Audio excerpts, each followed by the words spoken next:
मुख्यमंत्री डॉक्टर मोहन यादव के नेतृत्व में मध्य प्रदेश में अधोसंरचना विकास, पारंपरिक संस्कृति का संरक्षण और पर्यटन क्षेत्र में निजी सहभागिता को बढ़ावा देने के लिए सुनियोजित और एकीकृत प्रयास किए जा रहे हैं। इन प्रयासों से मध्य प्रदेश आज पर्यटन के क्षेत्र में असीम संभावनाओं और निवेश आकर्षण का एक प्रमुख केंद्र बन चुका है। मध्य प्रदेश और उत्तर प्रदेश के बीच पर्यटन क्षेत्र को लेकर एक महत्वपूर्ण समझौता हुआ है।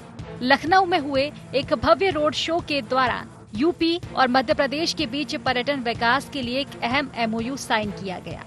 इस समझौते में श्री राम पथगमन, श्री कृष्ण पाथ्य और बुद्ध सर्किट्स के रिसर्च और विकास को लेकर साझा प्रयास किए जाएंगे। इस पहल का मुख्य उद्देश्य दोनों राज्यों के बीच पर्यटन को बढ़ावा देना है। डिप्टी CM राजेंद्र शुक्ल ने कहा कि मध्य प्रदेश में पर्यटन की असीम संभावनाएं हैं और इस MOU के बाद राज्य में पर्यटन को लेकर नए द्वार खुलेंगे। इस दौरान उन्होंने पर्यटन व्यवसायियों, टूर ऑपरेटर्स, ट्रैवल एजेंट्स और होटल व्यवसाय से जुड़े हितधारकों को संबोधित किया। उन्होंने आगे कहा कि किसी क्षेत्र में तीव्र गति से विकास 3 क्रांतियों से संभव होता है: औद्योगिक क्रांति, हरित क्रांति और पर्यटन क्रांति। इन तीनों क्रांतियों से स्वरोजगार और रोजगार के अवसर सृजित होते हैं। डॉक्टर मोहन सरकार का टूरिज्म मिशन। मध्य प्रदेश के पर्यटन क्षेत्र में होगी वृद्धि। पर्यटन क्षेत्र में बनेंगे निवेश के नए अवसर। MP-UP का सांस्कृतिक और पर्यटन संबंध। दोनों राज्यों के बीच पर्यटन क्षेत्र में MOU पर हस्ताक्षर। पर्यटन का विकास। MP-UP के ट्रैवल ऑपरेटर्स के बीच संवाद। बीजेपी का कहना है कि ये पहल न सिर्फ पर्यटन को बढ़ावा देने की दिशा में एक सशक्त कदम है, बल्कि राज्य की आर्थिक स्थिति को भी मजबूती दे सकती है।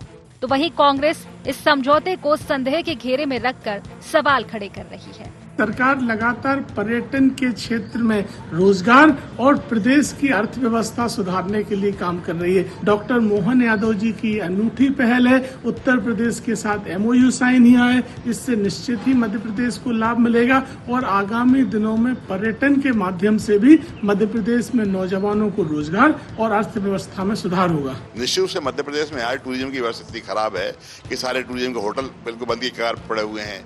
जितने भी वन अभयारण्य हैं वो सब आज की तारीख में तितर-बितर हो रहे हैं। हमारे यहाँ शेर वगैरह जो बुलाए गए थे उनकी आप स्थिति रोज देखिए, पुनों में कुछ भी हो रहा है। टूरिज्म के नाम पर सरकार बढ़ावा देने की बात तो करती है, लेकिन टूरिज्म के नाम पर मेंटेन कुछ नहीं करती है। डॉक्टर मोहन सरकार का ये प्रयास मध्य प्रदेश और उत्तर प्रदेश के साथ मिलकर देश में पर्यटन को एक नया आयाम देने की दिशा में महत्वपूर्ण कदम साबित हो सकता है। मुख्यमंत्री डॉक्टर मोहन यादव के नेतृत्व में पर्यटन क्षेत्र में जो कदम उठाए गए हैं, उनसे राज्य में पर्यटन का भविष्य और भी उज्जवल हो सकता है।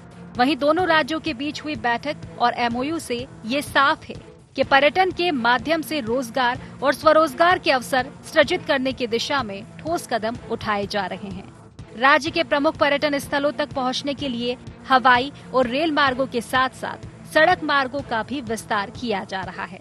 ऐसे में अब देखना ये होगा कि इस समझौते के बाद किस तरह दोनों राज्य इस क्षेत्र में न केवल राष्ट्रीय बल्कि अंतर्राष्ट्रीय स्तर पर भी अपनी पहचान बनाते हैं।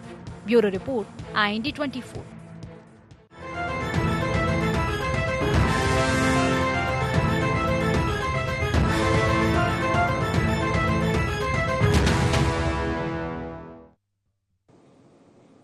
नमस्कार, IND एजेंडा में आपका स्वागत है। मैं हूं राघवेंद्र सिंह। आज हम बात करेंगे मध्य प्रदेश के मोहन टूरिज्म पर। दरअसल डॉक्टर मोहन यादव की सरकार के बाद मध्य प्रदेश में उद्योग के साथ साथ टूरिज्म को भी उद्योग की श्रेणी में पहले से था, लेकिन उसको लाकर और आसमान तक ले जाने की दरकार है और कोशिश भी हो रही है। आज इसी पर विस्तार से बात करेंगे और चर्चा शुरू करें उसके पहले एक नज़र डाल देते हैं एजेंडा पॉइंट्स पर। MOU से पर्यटन को मिलेगा कितना बढ़ावा? क्या प्रदेश में पैदा होंगे नए रोजगार के अवसर? क्या देश में पर्यटन का केंद्र बनेगा मध्य प्रदेश? कांग्रेस क्यों उठा रही सरकार की नीति पर सवाल? तो सवाल तो उठेंगे, आप कुछ भी करें, लेकिन जवाब भी उसी हिसाब से आने चाहिए। लेकिन हो ये रहा है कि सवाल भी बहुत ज़मीनी स्तर के उठ रहे हैं बॉटम लाइन पर, और उम्मीदें भी सत्ता की तरफ से जताई जा रही आसमानी लाइन पर। दरअसल ये जो एक पूरे प्रयास को जमींदोज करती है, तो दूसरी सत्ता पक्ष प्रयास को आसमान तक ले जाती है। आज इसी पर बात करेंगे उत्तर प्रदेश के साथ एमओयू साइन किया गया है, लेकिन इसके साथ एक चीज़ और जोड़नी पड़ेगी। मध्य प्रदेश के जो टूरिज़्म प्लेसेस हैं, जो पर्यटन स्थल हैं, वहाँ का प्रशासन और वहाँ के लोगों को अपना व्यवहार बदलना पड़ेगा, टूरिज़्म या टूरिस्ट फ्रेंडली करना पड़ेगा। अभी तक की ये स्थिति संतोषजनक नहीं है। चर्चा में जुड़ेंगे हमारे साथ मध्य प्रदेश के वरिष्ठ पत्रकार श्री संदीप पौराणिक जी स्टूडियो में हैं। संदीप जी, आपका बहुत बहुत स्वागत है। कांग्रेस के प्रवक्ता राहुल राज जी हमारे साथ हैं। राहुल जी, आपका भी बहुत बहुत स्वागत है। और भाजपा की मीडिया पैनलिस्ट गुंजन चौकसी जी हमारे साथ स्काइप और जूम पर सभी लोग मौजूद हैं। सभी का एक बार फिर स्वागत है। चर्चा की शुरुआत संदीप जी आपके साथ। इसमें कोई शक नहीं कि टूरिज़्म के नए नए आयाम खोले जा रहे हैं और मध्य प्रदेश, तो मैं कई बार कहता हूं कि 21वीं सदी में अगर देश के भीतर किसी राज्य का भविष्य है तो वो मध्य प्रदेश है। और अगर मध्य प्रदेश ने यूपी सरकार के साथ एमओयू साइन किया टूरिज़्म को लेकर, तो मुझे लगता है कि ये एक नया सर्किट पैदा करेगा और वो धार्मिक भी है। उसके साथ साथ हम पौराणिक सर्किट की बात भी कर सकते हैं, क्योंकि यूपी में झांसी की बात करें तो वो ऐतिहासिक है। आगरा से झांसी और झांसी से ग्वालियर से झांसी होते हुए जब खजुराहो पहुंचते तो एक ये अपने आप में ऐसा सर्किट बनता जहां अंतर्राष्ट्रीय स्तर के टूरिस्ट भी पहुंचते हैं।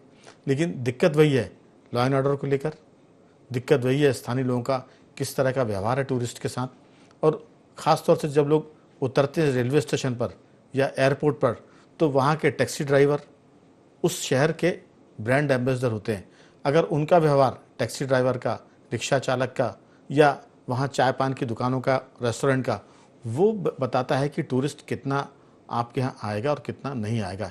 ये भी बहुत ज़रूरी है। आपकी राय इसमें मैं एक चीज़ जोड़ूंगा कि भूटान एक ऐसा हमारा पड़ोसी देश है जहाँ टूरिस्ट के लिए बहुत फ्रेंडली एटमॉस्फेयर है।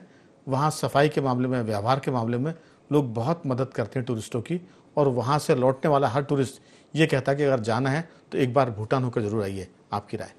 राघवेंद्र जी, आपने बात बिल्कुल सही कही। किसी देश की, किसी प्रदेश की अर्थव्यवस्था में टूरिज़्म का बड़ा योगदान है। हमारे देश में भी हम राजस्थान को देख लें, कश्मीर को देख लें, यहाँ टूरिज़्म ने आय का एक साधन विकसित किया है, या यूँ कहें कि उद्योग का रूप लिया है। जो आपने बात कही कि मध्य प्रदेश, उत्तर प्रदेश, बात बिल्कुल सही है। ऐतिहासिक लिहाज से मध्य प्रदेश और उत्तर प्रदेश के बीच अगर एमओयू हुआ है, उससे ऐतिहासिक स्थल के एक्चुअली पर्यटक कई श्रेणी के होते हैं राघव जी। चाहे वो ऐतिहासिक स्थलों को देखने वाले हों, पाषाण को देखने वाले हों, धार्मिक हों। अगर हम बात करते हैं धार्मिक एक सर्किट की, तो आप ये देखिए ओरछा से चित्रकूट, चित्रकूट से अयोध्या तक आप एक राम सर्किट डेवलप कर सकते हैं, जो राम पथगमन वाली बात है, कृष्ण पाथेय वाली बात है। तो एक धार्मिक सर्किट भी डेवलप कर सकते हैं और दूसरी तरफ आप दूसरे तरह के पर्यटकों को लुभा सकते हैं। लेकिन आपने जो बात कही है राघवेंद्र जी, हमारे यहाँ एमओयू हो जाते हैं, नई योजनाओं को अमली जामा पहनाने की बात हो जाती है। लेकिन जो बात आपने कही कि जिन इलाकों में ये पर्यटक जाते हैं, उन्हें ना तो ट्रेनिंग का कोई प्रावधान मुझे नजर आया अब तक। आपको याद होगा शायद पहले एक लपका शब्द चलता था पर्यटन स्थलों पे, कि जो भी पर्यटक जाता था उस पे लोग लपक जाते थे। बिल्कुल, चाहे वो रिक्शा वाला हो, चाहे होटल वाला हो, चाहे टैक्सी वाला, तमाम लोग होते, वो लपका एक परंपरा। मुझे लगता है कि सरकार की पहल अच्छी है, प्रयास अच्छे हैं, पर्यटक आएंगे तो या सर्किट डेवलप होंगे तो राज्यों की आय बढ़ेगी। मध्य प्रदेश में एक और अच्छा प्रयोग हो रहा है राघवेंद्र जी, एक होम स्टे का जो कल्चर डेवलप किया है ग्रामीण इलाकों में, चाहे खजुराहो के आप आस-पास जाइए, चित्रकूट जाइए, ओरछा जाइए। लेकिन जो आपने आचार व्यवहार वाली बात की है, मुझे लगता है कि सरकार को इन सारी चीज़ों के साथ ये भी प्रयास करना चाहिए कि वहाँ के लोग जो सीधे पर्यटक से जुड़े हैं, आम आदमी पर्यटक से नहीं जुड़ता, जो रोजगार करता है पर्यटक से जुड़ के, उन्हें भी कहीं ना कहीं बेहतर ट्रेनिंग दी जाए। तो मुझे लगता है कि फैमिली एटमॉस्फेयर होगा, उसे लगेगा वो परिवार के बीच आया है और उसे घूमने का आनंद दोगुना होगा। और जब वो वापस जाएगा अपने क्षेत्र में तो बताएगा कि मध्य प्रदेश में वाकई में जाके मुझे ऐसा लगा कि जैसे मैं घर में था, अपने प्रदेश में था, अपने जिले में था। तो मुझे लगता है इस दिशा में प्रयास की जरूरत है। बिल्कुल, आपने एक तरह से वो सब बातें बता दी जो सरकार के लिए और प्रदेश के लिए बहुत उपयोगी हैं। दरअसल टूरिज़्म हर कोई चाहता है कि उसके यहाँ हो, लेकिन टूरिज़्म के साथ साथ जो हमारे पास पर्यटक आते हैं उनके सेवा का, उनके सत्कार का सलीका अगर आ जाएगा तो फिर आप इसको लेकर बहुत आगे निकल सकते हो, क्योंकि मध्य प्रदेश में बहुत संभावना है।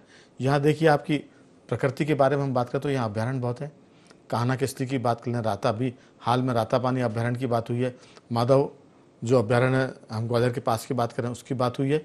इसके साथ साथ यहाँ सबसे बड़ी बात नर्मदा माई के जो बांध बने हुए हैं वो भी एक तरह से टूरिज्म का बड़ा केंद्र है। धार्मिकता की आपने बात की, धर्म से अर्थ को जोड़ना, अर्थ के साथ फिर मुक्ति की बात करें तो वो अध्यात्म भी है, भौतिकता भी, और उसमें सब कुछ है।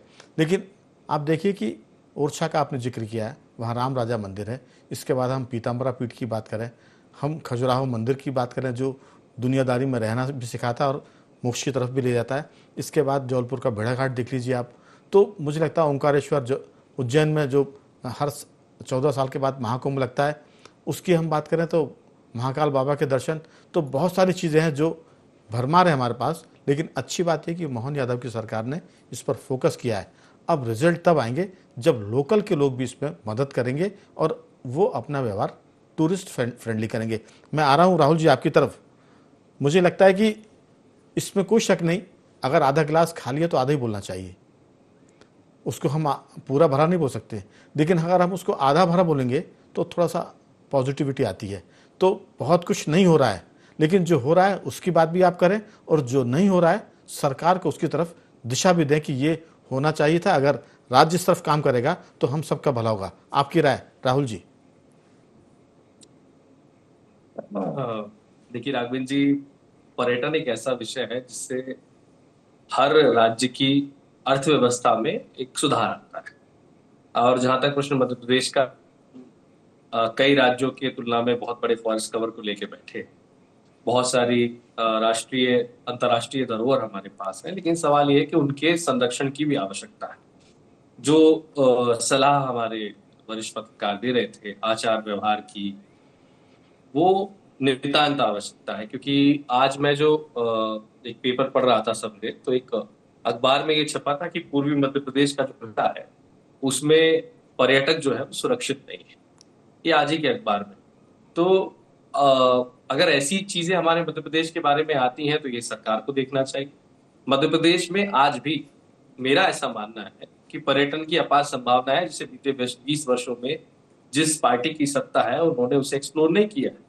हम चाहे एग्रीकल्चर टूरिज्म की बात करें, चाहे इको टूरिज्म की बात करें, चाहे रूरल टूरिज्म की बात करें, ये वो फील्ड है जिन पर पर्याप्त मात्रा में काम आज दिनांक 52 तक नहीं हुआ है। और जिस विषय को लेके आज हम यह चर्चा कर रहे हैं, जो MOU साइन हुआ है, जिस बात को मुख्यमंत्री जी ने कहा है, समस्या यह है राघवेंद्र जी, आपने कहा गिलास आधा भरा। देखिए, हम तो सकारात्मक भाव से विपक्ष की भूमिका कहा रोजगार बढ़ेगा तो प्रदेश का भला होगा, लेकिन बीते 20 वर्षों में चाहे वो शिवराज सिंह जी मुख्यमंत्री रहे या मोहन यादव जी का 2023 से लेकर अब तक का कार्यकाल जो देखने में आया है, MOU साइन तो होते हैं राघवेंद्र जी, मगर धरातल पे नहीं होता। हमने कई MOU इंडस्ट्रियल कॉन्क्लेव्स में देखे जो आज तक धरातल पे नहीं आए। बीते अभी 6 महीनों में जो कॉन्क्लेव्स हुए हैं उसकी चीजें धरातल पे नहीं आई। तो इसलिए बतौर विपक्ष हमें ये संशय होता है कि इस MOU का क्या। लेकिन मैं पुनः आपसे कहना चाहता हूं, जो संभावनाएं मध्य प्रदेश में है उन्हें एक्सप्लोर करना चाहिए, जिसकी ओर सरकार का ध्यान नहीं है। मध्य प्रदेश टूरिज्म की होटल्स का क्या हाल है, मैं आपको एक और उदाहरण देना चाहता हूं पचमढ़ी का। जब किसी भी पर्यटन स्थल पे पर्यटक बढ़ते हैं तो कमर्शियलाइजेशन बढ़ जाता है, और कमर्शियलाइजेशन को अगर सही समय पर नहीं रोका जाए तो उस जो खूबी होती है, जो खूबसूरती होती है उस स्थल की, वो धीरे धीरे कम होने लगती है। तो पर्यटक जो है उस स्थान से शिफ्ट होने लगता है, और जब शिफ्ट होता है तो आपका रोजगार जो वहां बढ़ रहा होता है वो कम हो जाता है। तो एक और हमें चीजों को सुविधाजनक बनाना है, दूसरी ओर उनका संरक्षण भी करना है। और सरकार में बैठे लोग अगर इस बात को नहीं समझेंगे कि लीस्ट कमर्शलाइजेशन से मैक्सिमम आउटपुट कैसे आ सकता है, जंगलों का संरक्षण कैसे कर सकते हैं, तो आज भी पर्यटक मध्य प्रदेश टूरिज्म में जो चीजें होनी चाहिए या जो पर्यटन के स्तर से मध्य प्रदेश को जो लाभ होना चाहिए वो नहीं मिल पा रहा है। क्योंकि ये बैलेंस बनाना बहुत जरूरी है। बिल्कुल, अगर आप टूरिस्ट को इनवाइट करते हैं तो सुविधा भी देनी है और उस चीज को बचा के भी रखना है। क्योंकि अगर जंगल नहीं बचेगा तो मध्य प्रदेश में आने वाले वो टूरिस्ट जो बांधवगढ़ जाते हैं, कान्हा जाते हैं, अब रातापानी हमारी एक सेंचुरी बन रही है, तो ये जो घुसपैठ होती है, जंगल कटते हैं, वन अधिकारी मौन बैठे रहते हैं, इन सब चीजों को रोकना पड़ेगा। क्योंकि मध्य प्रदेश की खूबसूरती तो नहीं जंगलों से, इन नदियों से, इन पहाड़ों से। बिल्कुल राहुल जी, जो आपने कहा कि प्रतिपक्ष को आशंका होती है, आपकी आशंका जितनी ज्यादा घनी होगी सरकार उतनी ज्यादा सतर्क होगी। प्रतिपक्ष को आशंका भी करनी चाहिए, जिसे कहते हैं ना कि तारीफ के साथ साथ ठुकाई भी करनी चाहिए। तो ये जब दो चीज़ होती है तो फिर आपकी चीज़ों को सरकार भी बहुत सकारात्मक लेगी, आपको भी अच्छा लगेगा और जो लोग सुन रहे हैं उनको भी ठीक लगेगा। तो आपने जो आज बात की बहुत बढ़िया की, आपको बधाई। और इसी तरह की लाइन अगर आपकी बनी रहेगी तो मुझे लगता है कि कांग्रेस और आपका उत्कर्ष भी होगा और लोग उसको अच्छा भी मानेंगे। मैं आ रहा हूँ, लौट रहा हूँ हमारी भाजपा की गुंजन चौकसी की तरफ। जो गुंजन जी, राहुल जी ने जो बात की उस पर सरकार को, संगठन दोनों को ध्यान देने की ज़रूरत है कि वन नहीं बचेंगे तो कैसे काम चलेगा। हम तो ये कहते हैं कि बालाघाट के जंगल, छिंदवाड़ा की हम बात करें तो उसके आसपास का भी इलाका, मध्य प्रदेश का बहुत आदिवासी इलाका, झाबुआ की बात करें तो झाबुआ भी अपने आप में एक बहुत सारी चीज़ों के लिए जाना जाता है। वहाँ के आम, वहाँ के टमाटर, और फिर अगर झाबुआ की हम मिट्टी की बात करें तो वहाँ दाल पानिया जो सब्जी खाना होता है वो भी बहुत मशहूर होता है। सरकार हर जगह की एक एक दो दो चीज़ों को अगर साथ में ले ले, जैसा कमलनाथ जी की सरकार में एक एक ज़िले की उपज के बारे में सरकार ने फोकस किया था कि हर ज़िले की एक उपज है कृषि के मामले में, और उस पर फोकस हो रहा था। तो भाजपा की सरकार, डॉक्टर मोहन यादव की सरकार, बीजेपी मिलकर जब इस पर काम करेगी तो मुझे लगता है कि नतीजे बड़े सकारात्मक आएंगे और मध्य प्रदेश भी तरक्की करेगा। आपकी राय? राघवेंद्र जी, देखिए, राहुल जी ने जो वन संरक्षण की बात की, मैं टिप्पणी नहीं करना चाहती, पर ये बहुत अच्छी बात की उन्होंने। पर मैं उम्मीद करती हूँ इस वन संरक्षण की बात वो हर प्रदेश के लिए लागू करते, जहां भाजपा की सरकार है वहां के लिए भी और जहां कांग्रेस शासित जो प्रदेश है वहां के लिए भी। पर चूंकि मैं एक पॉजिटिव एटीट्यूड के साथ अपने डिबेट शुरू करना चाहती हूँ, इसलिए इस पे बाद में आऊंगी। लेकिन जो आज MOU साइन हुआ है, मैं उस पर पहले अपनी बात रखना चाहती हूँ। भारतीय जनता पार्टी की सरकार की एक मूल मंत्र है सबका साथ, सबका विकास, सबका विश्वास और सबका प्रयास। ये मैं यहाँ क्यों दोहरा रही हूँ? क्योंकि ये सब में कोई एक प्रदेश तक ये सीमित नहीं होता, ये एक व्यक्ति तक सीमित नहीं होता, ये एक सामूहिकता से एक परिवार के रूप में भारतीय जनता पार्टी अपने फैसले ले रही है हमारे देश के यशस्वी प्रधानमंत्री श्री नरेंद्र मोदी जी के नेतृत्व। हम बियॉन्ड द बाउंड्रीज जाके काम करना चाहते हैं। हम एक राष्ट्र श्रेष्ठ राष्ट्र के लिए बात करते हैं। हम विकसित राष्ट्र 2047 की उस संकल्पना को साकार कर रहे हैं आज नरेंद्र मोदी जी के नेतृत्व में।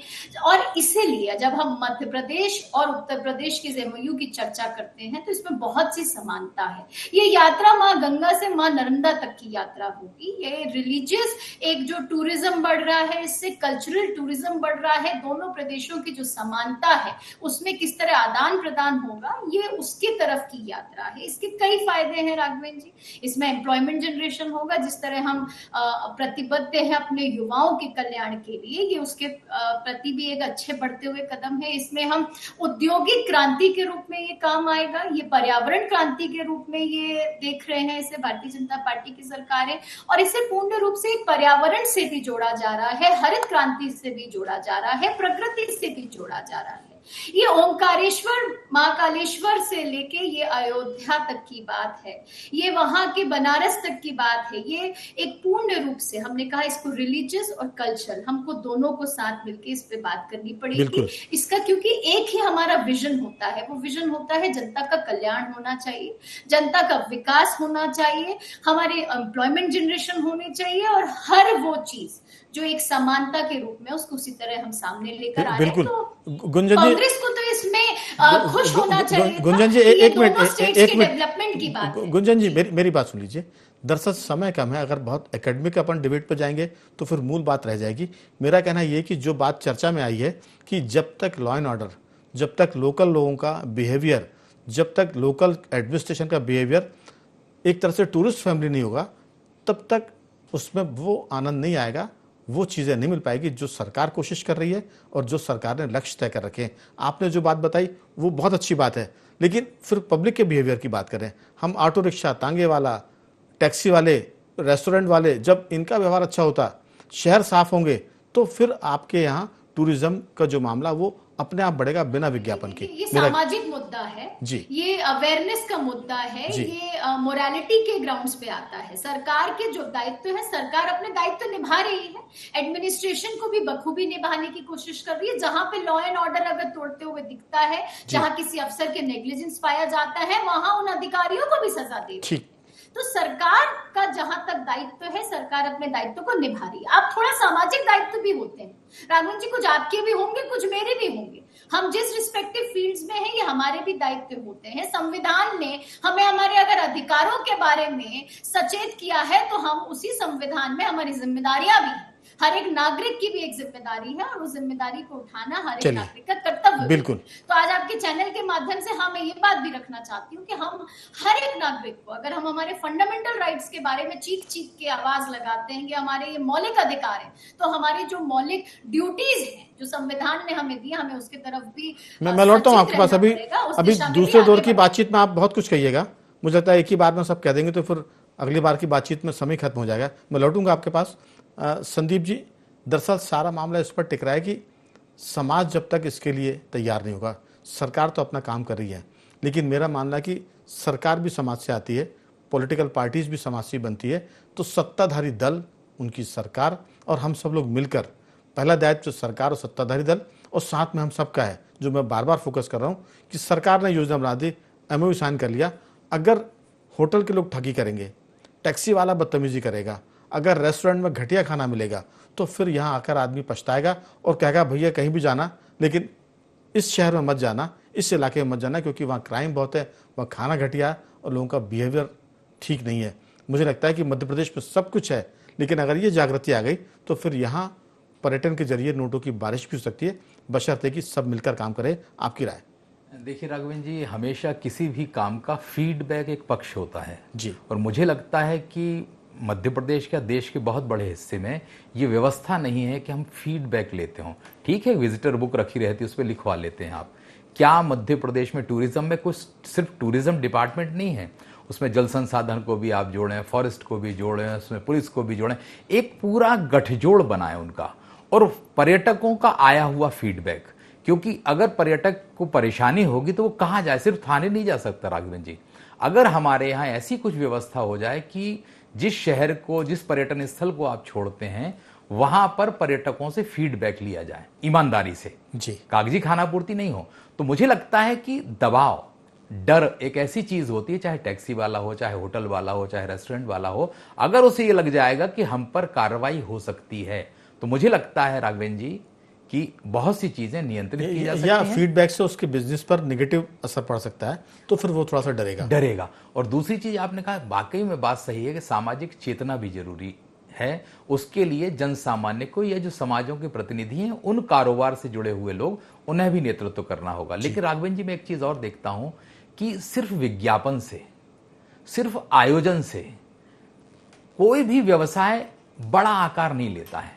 मध्य प्रदेश में हमने ये देखा है कि टूरिज्म डिपार्टमेंट का सबसे ज्यादा जोर आयोजन पर, विज्ञापन पर, इवेंट पे है। मुझे लगता है कि टूरिज्म डिपार्टमेंट को अन्य विभागों से कोऑर्डिनेशन भी करना चाहिए और जन सामान्य तक कैसे पहुंच के और फीडबैक पर्यटकों से कैसे लिया जाए, इसकी भी योजना पर अमल करना जरूरी है। बिल्कुल।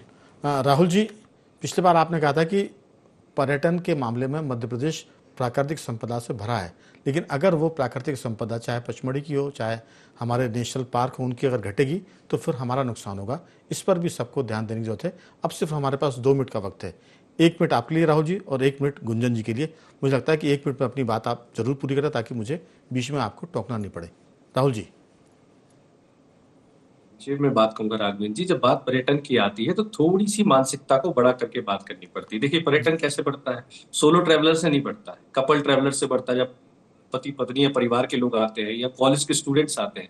मगर जिस राज्य में अगर कोई मंत्री ये कहे कि महिलाओं को कपड़े को लेके बड़े बड़े मंत्री बयानबाजी करे, जहाँ एक युगल जो है वो आर्मी के जो कपल है वो जाता है और इंदौर के मऊ के पास महिला के साथ शोषण किया जाता है, तो ये जो प्रकरण होते हैं ना राघवेंद्र जी, ये एक बड़े दृष्टिकोण में छवि खराब करते हैं प्रदेश की। देखिए, आपको समझना पड़ेगा, जिन चीजों से पर्यटन बढ़ रहा है उसमें आपको महिलाओं को सबसे पहले सुरक्षा का भाव देना होगा। कोई भी परिवार में महिलाएं होती हैं और उन्हीं के कारण पर्यटन बदलता है, जब परिवार में लोग घूमने जाते हैं। तो सबसे बड़ी बात मध्य प्रदेश में जिसकी दिक्कत हो रही है, महिलाओं के प्रति बढ़ता हुआ जो क्राइम का रिकॉर्ड है एनसीआरबी में, इसके कारण मध्य प्रदेश के टूरिज्म को बहुत बड़ा खामियाजा भुगतना पड़ता है। मेरी मांग है, और मैं लाइव टीवी चैनल में गुंजन जी से कहूंगा, अगर ये चीज नहीं सुधरी तो मध्य प्रदेश के माथे पे लगा हुआ ये बदनुमा दाग मिटेगा भी नहीं और हमारा पर्यटन जो है वो बहुत कम। बिल्कुल। गुंजन जी, आपकी राय? समय कम है। राघवेंद्र जी देखिए, क्योंकि अब इन्होंने मुद्दा महिलाओं का उठाया है, ये राजनीति का मुद्दा नहीं था, ये संवेदनशील मुद्दा था। देखिए समाज का समय कम है, अगर आप इसमें आप एक मिनट में ये इसी में उलझ जाएंगी तो बात यहीं खत्म हो जाएगी। तो बोलने के लिए राघवेंद्र जी समय दीजिए ना, महिलाओं का मुद्दा उठाया तो जवाब भी देना। मेरी एक मिनट बात सुन लीजिए आप। देखिए ये अलग किस्म की डिबेट है, अगर आप झगड़ा करेंगे तो डिबेट खत्म हो जाएगी। सिर्फ 30 सेकंड 40 सेकंड है। देने दिया आपने, आप ही ने 1 मिनट मेरा समय ले लिया, तो आप ही को बोलना तो आप ही बोल लीजिए, मैं जवाब उसी पे दे रही हूं। देखिए बहुत एग्रेसिव होने की जरूरत नहीं है आपको। अगर आप विषय पे बोलेंगे तो मैं बोलने दूंगा, तो मैं आपको कट कर दूंगा।